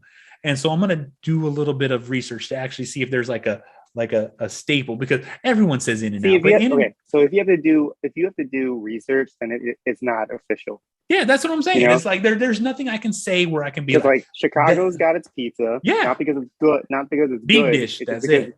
Yeah, it's because it's fucking weird. Yeah, it definitely is. Everyone knows what it is. Philadelphia or PA, it has the cheesesteaks. We have chopped cheese. Yeah, that's what I'm saying. It's like we wait. Do you know what a chopped cheese is? What I know what a chopped cheese is it's steak and cheese, but the way they cut the steak, right? Because it's like a real thin, like steak. It's hamburger meat. Is it hamburger meat? It's a hamburger patty, but they chop up and then they put cheese into it. So when they're chopping it, the cheese gets chopped into it. That's why it's called chopped cheese. Yeah. I guess another thing that we're well known for is nutcrackers. What the hell is that? You know what those are? Hold on, I actually have one. All right, let's see. what a nutcracker is. Oh, I've seen that before. I follow the guy on Instagram that makes them where they're like just alcoholic drinks, right? Yeah, they're like very alcohol. They're it's basically jungle juice. Yeah, that exactly. people sell typically at Coney Island or public parks, except for Central Park, where people are having like barbecues. They're like $5 and they get you fucking hammered. Yeah. So we have that. I watched the documentary of the guy who he went legit with it. You know what I'm saying? So that's pretty fucking crazy. I never heard of that, you know, or I never heard it called that. I remember him calling it something else, but I don't remember calling them nutcrackers. But that's pretty crazy. I mean, that's what we're most well known for. I don't think there's anything else. Like, cause like pizza, like I feel like people will call me a bad New Yorker, but I think like some of the best pizza I've had is from Kansas City. Well, it is what it is. I've never had true New York pizza. So I couldn't even say that, you know what I'm saying? Like even here, we don't even have like pizza. We have like, you know, a Mountain Mike's, you know, like small independent places, but nothing dedicated to like a very specific pizza. Like at the end of the day, I like a Mountain Mike's pizza. I like a Round Table. Round Table's a shit. Yeah, it's good pizza, period. You know what I'm saying? I like barbecue pizza. You know what I'm saying? They do the barbecue chicken pizza. That's my fucking thing. Yeah, you know? But I mean, like, you know what I'm saying? Like New York slice is just a plain pie. Yeah. You know, everyone does it. And like, honestly, if you were to show me if I were to grab a pie from one of the random places in California and bring it back and compare it to another random pie from here, I probably wouldn't know the difference. Yeah. Like there are like certain places here, like your Ray's or your Patsy's, like tourist destination places for like the best New York pizza. Like those are good, you know, but you know, pizza's pizza. That's it. You know, I'm gonna put something out towards you. You don't have to go there, but dude, you can ask me whatever you want. Well, no, that's what I'm saying. It's like I got a guy that I follow on Instagram. He's basically an ex-bodybuilder now because he doesn't no longer compete. He actually started his own burger pop-up thing, and he calls it Buff Burgers. And so he literally just has pop-ups wherever, you know, all around New York and New Jersey, and where he's making his own sauces, has specifically tailored buns made. And I'll send you a link on Instagram for it. But it looks fucking ridiculous. And I'm definitely getting into smash burgers since I've gotten my barbecue with a griddle. And so I've been griddling smash burgers lately. So I'm definitely going to be like, if you happen to be close to one of his pop-ups, check it out and then report back to me to see if it's worth it or not worth it. Because, you know, I keep seeing all these burger pop-ups all over the place, but you know what I'm saying? You know, I can make the same shit at my house, but sometimes I wonder, like, hey, the way he's doing it looks pretty damn fucking good. Yeah, dude. There's so many pop-ups, like, especially after COVID. Oh yeah, it's the thing like now. People who like, yeah, dude, it's awesome. Like, I've been trying really hard to find Barrio. Yeah. Am I saying it right? That's the tacos that you dunk. Oh no, a quesabirria. Yeah, birria. That's what birria. It's most of the time it's always called quesabirria. So that's because we have that here is a staple now. That out here is like I can go to any restaurant, any taqueria, any roach coach, lunch truck, and it's there. You can have it. The thing is it's good. Dude, but it's not what it's like. I've eaten so much Mexican food in my life. I'm like, it's good. You know what I'm saying? I'm like, I like it. I get it here and there, but it's not my forte. Yeah. So that's what I've been trying. I've been looking for a spot to finally try it. Yeah. You know, but like you can't find it near my neighborhood. And I live in a neighborhood that's very close to Spanish Harlem, which is so odd that like no one makes this shit. Yeah. Because like, yeah, it's just like regular Mexican food. Well, you know, like with quesabirria, it's great because they literally put it in a mole sauce, fry the taco up a little bit, and then they literally give you some the birria sauce in it, and birria is good. But a lot of times you're not really getting birria; you're just getting like pork, because birria is goat. You know what I'm saying? So like a lot, and when you get the actual goat, because something like I said, people they're just calling it that, and so you're not getting. But a lot of times you're just getting pork because goat's expensive. But when you get real birria, like then it's the shit. You know what I'm saying? But like a lot of times you're getting the generic stuff. So it's like, and not everyone wants to eat goat. Yeah, tripas though, that's the way to go. If you can get somebody to cook you some tripas, make sure they cook it crispy, and that's what you eat. You know what I'm saying? And all it is tripe. You're literally just eating lower pig intestine, cleaned out and chopped up and fried. Oh, I love that stuff, man. Yeah. Oh, that's my favorite. That's my family's thing, bro. We make that. We usually make tripas and chicharrones fresh at my family parties. It's just how it goes. You know what I'm saying? There's a big ass fucking pot. As soon as they're cooked, if you're not standing in line while they're cooking, you're not going to get none. That's just how it works. Yeah. That's how I like it. Well, brother, I don't want to hold you up for too long because I know it's getting late over there. It's probably what I don't know, like 11:30, 11:45. Because here it's 8. Yeah, it's about to be 12. Oh yeah, no, brother. No, I'm sorry, I didn't mean to keep you up so late. I didn't realize we was gonna ramble on for so fucking long. I appreciate you. No, there we go. That's it, bro. I'm actually gonna try and squeeze a workout after this. Nice. You know what I'm saying? I've been doing a lot of research been popping up. If you take a half a teaspoon of salt before you work out, it's going to fucking fuel it hard. Oh, yeah? Well, the pre-workout that I use actually has a bunch of sodium in it. Oh, then you're good then. For like electrolyte purposes. And you're supposed to have a little bit of salt in your pre-workout or sodium, just so that it fuels that like rehydration shit. Oh, yeah. What are you taking right now in pre-workout? Taking this stuff called Ascend. Oh yeah, I remember we talked about that last time. That's because like it's important to me to have like the fewer the chemicals, like the better. Oh yeah. So this thing literally just has like whey protein isolates, a little bit of lemon flavoring, and caffeine. It's like, dude, there's like no caffeine in there. I think it's like less than 200 milligrams of caffeine. Well, I'm gonna tell you something right now, and the stuff that you sent me, you should have warned me. I told you, it's nice, but it made me feel like I was having heart palpitations. Like normally, like on a good day, like if I'm really well rested, I can do 5 sets. Yeah, and this is like with the shadow boxing and the warm up stuff. And my workout is typically like, if I take my time with it, it's like, it can go from like an hour 30 to 2 hours if I'm really feeling it. But dude, with your workout, so I my normal workout, I max out at 4 sets complete.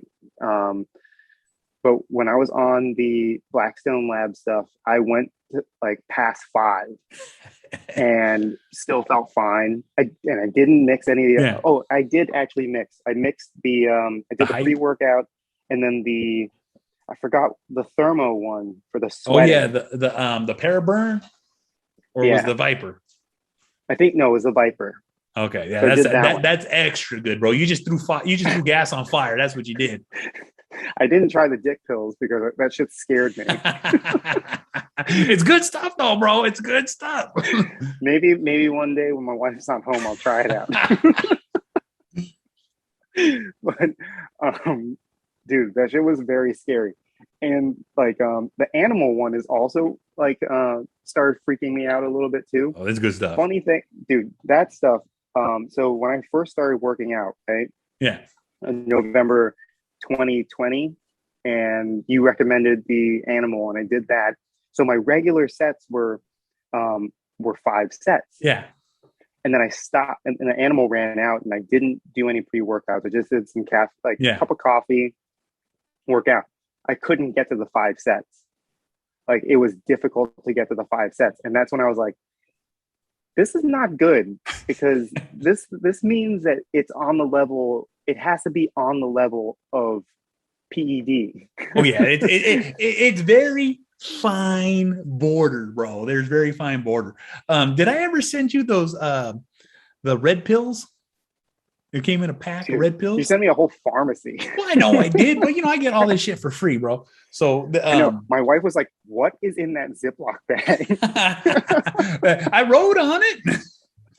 You didn't tell me the dosage. I was like, just a scoop, a tablespoon, So but dude, I used my animal scooper, which Yeah. I guess was like too much because I Yeah. think that's I don't even remember. Oh, it's like Yeah, I don't remember. You literally took a two too scooper. much. If you used the animal scooper, that was a two scooper for that Blackstone Labs.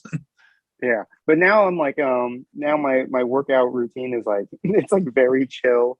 I don't feel like the Hulk anymore.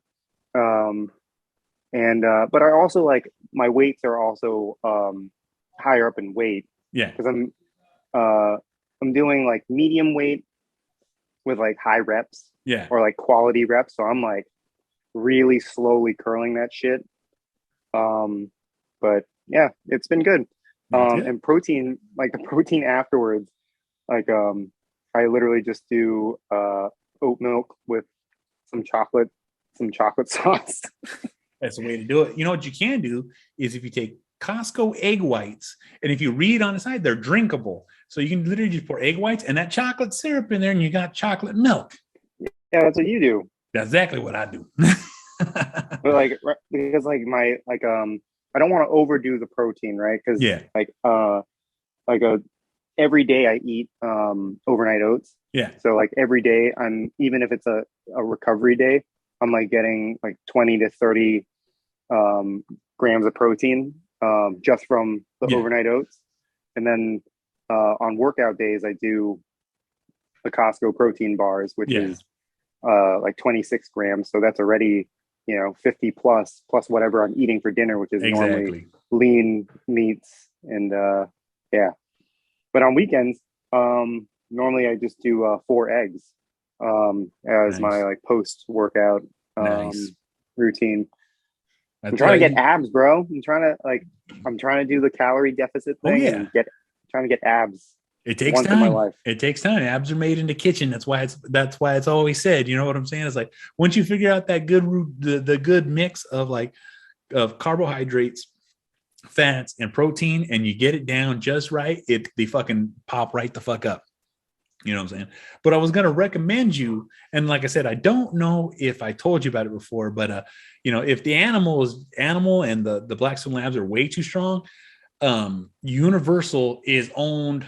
Or Universal Supplements is what owns Animal. And so they're very high quality products all across the board, but they sell this stuff called Shock Therapy. And you can go on Amazon and look it up. You can look at the ingredients too, but it's literally a multivitamin in a pre-workout. So it's literally just one powder. But the thing is, you can't take it 8 hours before you go to sleep because I've seen people have panic attacks from taking it, bro. It's like that Cheech and Chong, like, oh, what you give me, man? What you give me? I never had no shit like that. And I've seen people, bro, fucking freak out. Dude, that's what I'm saying. Is like that's the scary part of the pre-workouts that you were recommending me. Is like I would finish the workout, still have energy, I'm gonna run to the store. Yeah, dude. Like now, fuck BCAAs. All I do is chia seeds. Yep. Like a gram of chia seeds in water with a bunch of berries and some honey. That's what I do. So, and that's good right there, man. That's all the essentials you need right there in itself with all the vitamins and with that honey right there too. It really takes it up a notch. Yeah. Because like I honestly couldn't deal with the pre-workout shits. Oh yeah, no. If you don't got an iron stomach, it's a real thing. If you get the coffee shits, the pre-workout shits are even worse. Yeah, and like the neon green peas is really bothering me. Really, like, it freaks everybody out. Like I take a strong multivitamin, which is from Animal Pack. It's just called Animal Pack. It's a flagship. It's the name of the company, and is literally everything you would ever need for training. And it literally, like you said, it looks like I drink nothing but Monster for like 4 days. Yeah, no, I know. I'm like talking about like being all like holistic and stuff, and I'm like drinking the worst possible thing ever. Oh yeah, it's got so much sugar in it. Oh my god, this is so. It didn't even give me like that much energy. It just gave me a stomach ache. Yeah, it'll do that. And I normally do not do energy drinks. Yeah, if I do energy drinks, I find like because of my heart condition, certain vitamins give me palpitations, and so Mhm. far the Reigns are the only ones that don't affect me. You know what I'm saying? They're sugar free, and they like I can drink it, and I'll have the caffeine, but I'm not feeling weird. Yeah. That's how it No, goes. I was hoping to kill two birds with one stone because I worked an event last Monday. Yeah. Last Monday. I posted on stories. I was with Sutton from Self Care Yeah. when we were at the tattoo thing, and we drank those, and like they worked fine. We were hyped up and good to go, but I would not take that over coffee any day. Yeah, I'd have definitely drank But coffee over that. I thought that like because C4 makes Pre-workout. a pre-workout as well, so I was like, this will be good. Do the podcast, Yeah. work out. I honestly should have just done pre-workout. Yeah. No, I agree with that because like C4 has always been like one of those brands that I'm like, once they had to reformulate, it's never the same. You know what I'm saying? I don't know if you remember the Jack 3D days, but No. that's exactly what like the original Jack 3D had a compound in it that was basically an offshoot of amphetamine. And so people died because they were doing like 8 scoops every day. Like, I feel so good. There was a dude in Australia who died from doing pre-workout. Yeah. And he only took like 1 scoop, but like, I guess he was like a buddy of his was making pre-workout. Oh, fuck. That's like the worst. Dude, and like, that's the thing I don't understand. Like in Australia, like, can you not buy fucking pre-workout? You got to make your own pre-workout. Well, everyone's getting into the supplement game, bro. You know what I'm saying? Like, you know how you got into the beard oil? You can literally go on Amazon, look up bulk supplements, and you can buy whole bags of creatine, L-carnitine, and literally just mix your own shit. Yeah. Well, like I was, I guess the news article was that like his friend was buying all of the like compounds from China and mixing it himself. So he was buying like not synthesized, but like some extract for caffeine. Yeah. And so I guess like when the coroner did the autopsy on the guy who died, they found out that he fucking had over 1,000 milligrams of nicotine in his body. Not nicotine, sorry. Caffeine in his body. Yeah, you can literally buy bags of caffeine. It's fucking crazy. And like, it makes me wonder like how close I could have gotten to that level, because when I was younger, I used to do no-dose with caffeine pills to stay awake at school. This is before like I knew what coffee was. Oh yeah, or before like, you knew better. You know what I'm saying? Shit. But so been trying to just do the coffee or caffeine. I'm actually thinking about like getting Lucy gum to like chew while I work out, just to see like how the nicotine, like just nicotine, helps with working out. Because sometimes when I like try and reward myself through the workout, like if I get to 3 sets, I'm like, all right, we're gonna just have 10 seconds rest. You can have a quick smoke break and then get back. And or if I'm like really, really struggling, I have peppermint oil like in a cotton ball, and I'm like, let's go. Have you ever heard of New Gear? It is it's basically a mouthpiece designed for workout. You know what I'm saying? Like, you have mouthpieces to protect your teeth. These ones are specifically for working out, because what it does is it lines your jaw in. And a lot of times what happens is when I use it, it wakes me up because I'm very conscious it's in my mouth. So I'm so concentrated. I'm like, it literally like makes me so much more aware when I use it. And I got a cool Punisher one too. I guess I've never thought of that. I'm not conscious of what my mouth is doing, because when I'm working out, like I do a lot of breath work. Yeah. Like I consciously am like monitoring my breath and like how I'm breathing, and like if I'm doing certain workouts, like if I'm doing a clean press, right, a kettlebell clean press, like I will speed up my breathing to compensate for how taxing it is Yeah. to do all the motions. Like I've even tried to do it with a Turkish get up. Yeah. Haven't nailed that one yet because it's like I don't know how to breathe through it yet. So, but I just concentrate on my breathing. Yeah. Like if I like, because now I've actually started monitoring my heart rate Yeah. while I work out, and it's like cool to see like what if I'm doing certain type of breath work, how It affects it. I can lower my heart rate very, very quickly. And I've been doing this for like the conditioning training for like shadow boxing so that I won't gas out. Yep. So far so good. I haven't been able, the breathing I've never game like works. worked out. Dude, yeah. Because I used to be a mouth breather. Like Yeah, I'm still in, bro. I'm still in. Yeah, but you have an excuse because like you got CPAC going on, you know, you're a bigger dude, you got more muscles, you need more oxygen, you know, it's just your body saying you need more gas air. That's it. Yeah. Now I'm gonna ask, when you're doing your kettlebell exercise, are you bracing with your abs or are you kind of like just trying to keep them tight? Because when you for any exercise when you're doing, because like I'm a very big form person, so I like always make sure form, like shoulder, like my stance is correct, my knees are bent, and then per exercise I do, just how you said breathing, I breathe in and then I just don't breathe out, but I brace my stomach, and it always gives me way more strength when in my lifts. So as soon as I engage my core to the bracing form, and it's almost like pushing your stomach out, but you're like trying to flex it. And so once I get that core pushed and flexed and pushed out, and as I breathe to lift, I always get the most strength out of it. So I wasn't too sure if you're like incorporating it. I guess I haven't really been like conscious of it, but I definitely brace sometimes. Like I guess I consciously like tighten up like the ab muscles. Yeah. Or like I activate my ab muscles to do certain things.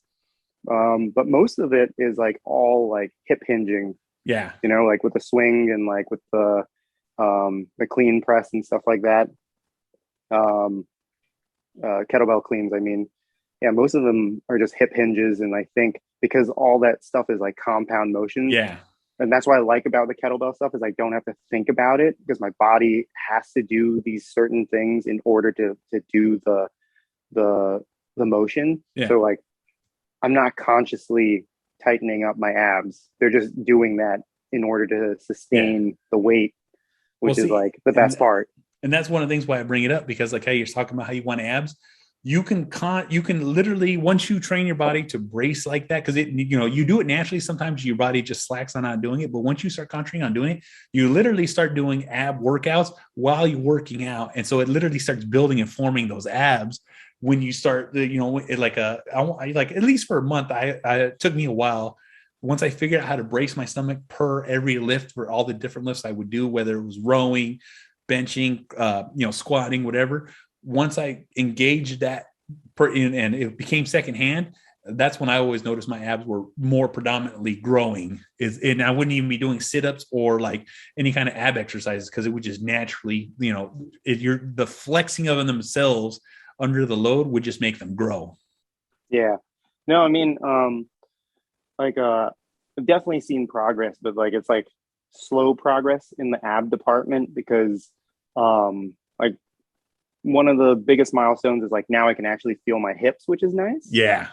But it's a stubborn like belly fat from like love handle stuff that I'm trying to get rid of, and like there's no way to get rid of that shit except for dieting and just being consistent. Yeah, and it's just patience, right? It's there's no such thing as little like stubborn bit. Yeah, it's like it's like I'm chubby skinny right now because like upper half and lower half are awesome. You're just waiting for that middle. Yep. But then again, I have to like remind myself, and this is that like ego, like keeping my ego in check kind of thing, where it's like I have to remind myself that prior to working out from November 2020 to November 21st, That's 1 year of working out versus close to 20 plus years of just doing damage to my body, of just drinking and eating bullshit. Exactly. So, yeah. Trust me, it's a long, hard road, and I know how that goes. And guess the fuck what? This is the Angry Motherfucking Dad. You want to watch this shit? IGTV, YouTube. You want to listen to it? Spreaker, SoundCloud, Stitcher, Spotify, Google Play, Apple Podcasts, Podbean, SoundCloud, Deezer, iHeartRadio. This motherfucker's ever easily fucking find it. Rate, review, like, subscribe, all that bullshit. Get yourself some fucking beard oil. Follow sleepterrorclothing.com. The link is in the notes. Get yourself some beard oil. Get yourself some fucking clothes and get hooked the fuck up. And thank you, John, for coming on. Thanks, dude. Never die. Always living. Always living. Always living. Always living. Always living. Always living.